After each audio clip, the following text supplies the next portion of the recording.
வெற்றிகரமாக சம்பாதிக்கிறது, ஐஸ்வர்யத்தை சம்பாதிக்கிறதுக்கு சொல்லுங்க. எதுக்கு ஐஸ்வர்யம்? நான் என்ன சொல்கிறேன், சரி உனக்கு வேணான்னா கொடுத்துரு, எதுக்குன்னு சொல்லாத. எங்களுக்கு வேலை இருக்குது.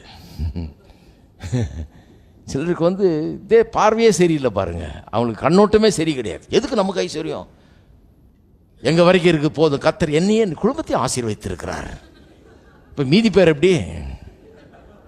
உலகம் முழுக்க சுவிசேஷத்தை சொல்லணும், அதுக்கு என்ன பண்ண போறீங்க? இருக்கீங்களா?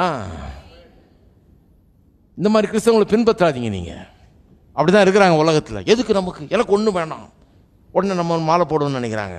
ஆஹா, ஒன்று வேணான்னு சொன்ன பெரிய பக்தர் இவர் அப்படின்னு. இல்லை இல்லை, நான் எல்லாம் வேணும்னு சொல்கிற பக்தர். தரித்திரம் வேண்டாம், ஐஸ்வர்யவானா ஆயே தீரணும்.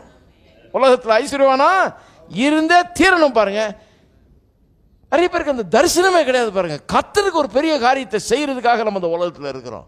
நம்முடைய வாழ்க்கை எதுக்குங்க? உங்கள் வாழ்க்கை எதுக்கு? நீங்கள் வரைக்கும் உங்கள் வரைக்கும் சாப்பிட்டு போகிறதுக்கா? அதுனா போதும், இதுக்கு மேலே கேட்காதீங்க. நல்லா சாப்பிட்டீங்களா? காலைல போதும். கர்த்தருக்குன்னு வாழ போகிறேன் அப்படின்னு சொல்கிறவனுக்கு கண்டிப்பாக ஐஸ்வர்யம் தேவை.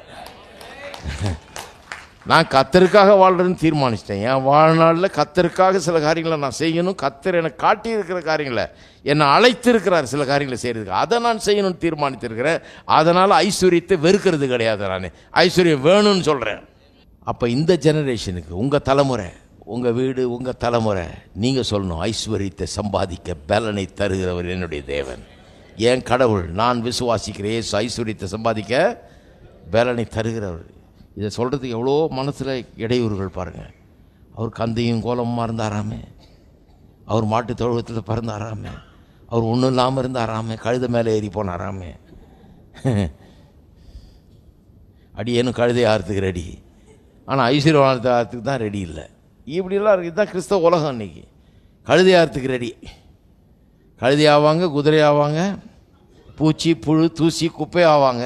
ஆனால் ஐஸ்வர்யவானம் மட்டும் ஆக மாட்டாங்க. கர்த்தர் சொல்றாரு, நான் பூச்சி புழு உண்டாகிறதுக்காக சிலுவையில் மறிக்கல, தரித்திரத்தில் கிடக்கிறவனை என்னுடைய தரித்திரத்து நிமித்தம் அவன் ஐஸ்வர்யவானாகும்படி நான் தரித்திரான் என்றார். அப்போ ஒரு தீர்மானம் எடுக்கணும். ஐஸ்வர்யத்தை நான்